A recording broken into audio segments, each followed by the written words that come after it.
My name is Elena, And my name is Cindy. and we're doing scenario number 2. Mrs. S is a 72-year-old retired school teacher. She lives alone with her dog Ginger and is very independent. She was shoveling snow on Monday morning after the big storm. While shoveling, she developed a crushing sensation in her chest. This is not the first time she has had chest pain. Mrs. S has a history of angina, though she's never had a heart attack.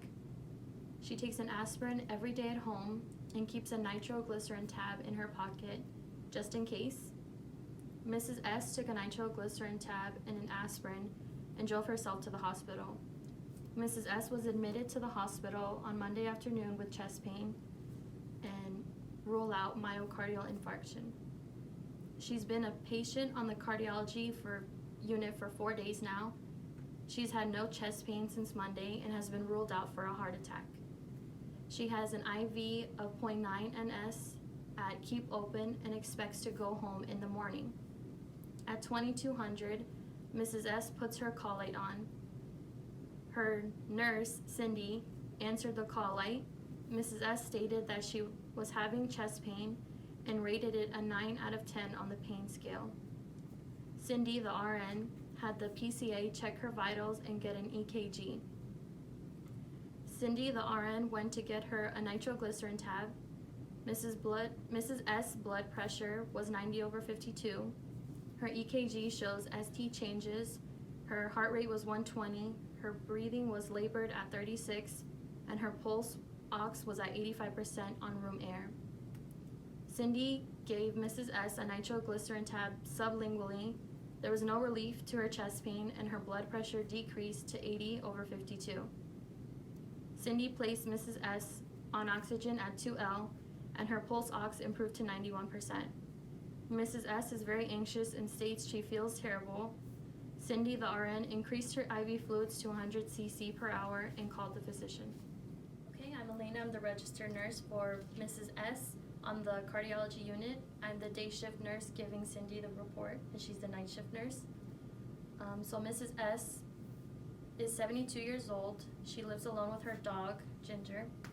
She was shoveling snow and she felt chest pains and decided to take a nitroglycerin tab and an aspirin, and she checked herself into the hospital on Monday afternoon, and it is now Thursday. Okay, can you give me more background information on this patient? Yeah, she's had a history of chest pains and angina, and she always carries a nitroglycerin tab just in case, and she takes an aspirin every single day.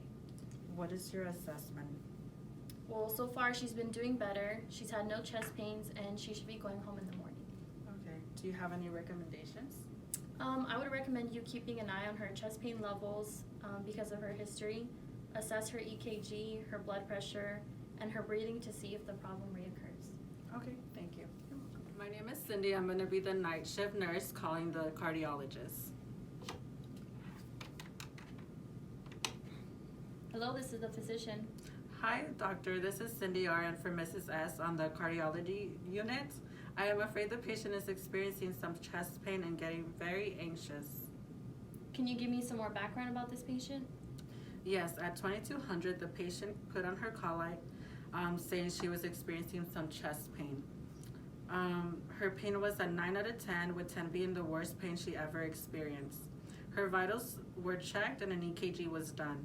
1 dose of nitroglycerin tabs were given, and there was no relief to her chest pain. I also increased her IV fluids to 100 cc's per hour. And what have you assessed so far? Her blood pressure before giving the medication was 90/52. Her EKG showed some ST changes, and her heart rate was at 120. Her respirations were very labored, and they were at 36. Her pulse ox was 85% on room air. So I had to put her on 2 liters of oxygen to increase her pulse ox to 91%. And what would you recommend me to do for Mrs. S? I recommend that you ask the on-call family practice resident to see the patient now. I would also like to get an order to give the patient a 2nd dose of nitroglycerin tabs. Okay, thank you, Cindy. How often would you like the patient to get her vital signs checked? Every 15 minutes until the pain goes away. Okay, would you like me to contact you back if the patient doesn't get any better? Yes. Okay, thank you, doctor. Thank you. What were your thoughts on the clinical scenario? I thought that all the information that was given in the scenario was good, and the patient's background provided enough information. Overall, everything went well. Both the day shift and the night shift nurse were able to provide important information to each other, and then finally to the physician. It went smoothly because we had all the data that we needed. What do you think could have been added to the SBAR? My SBAR as the day shift nurse was pretty complete.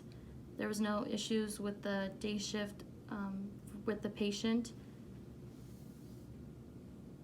And everything was provided. What do you think we did not need in the SBAR?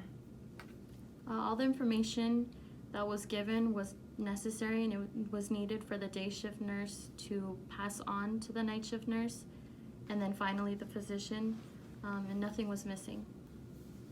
If we did this conversation again, what should we do differently?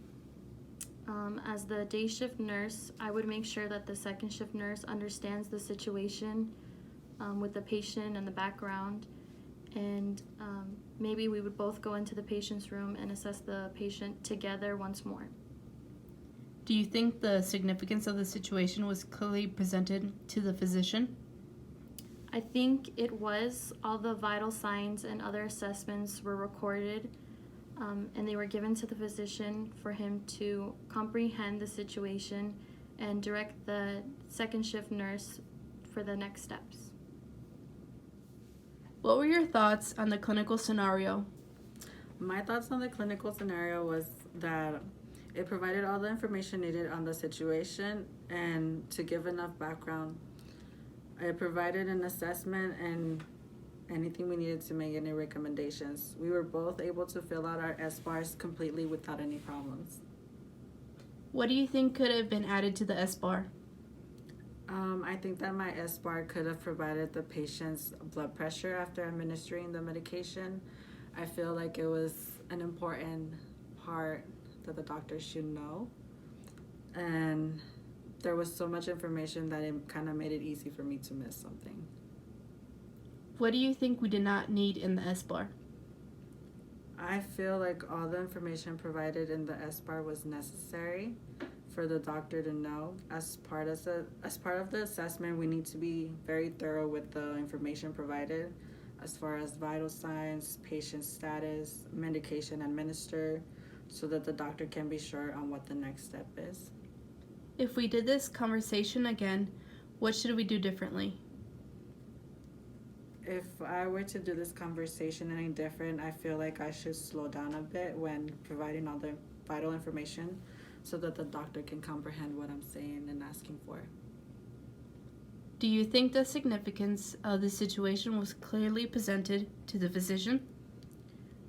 I believe the situation was clearly presented to the physician. The SBAR was full of information needed for the physician to make any recommendations.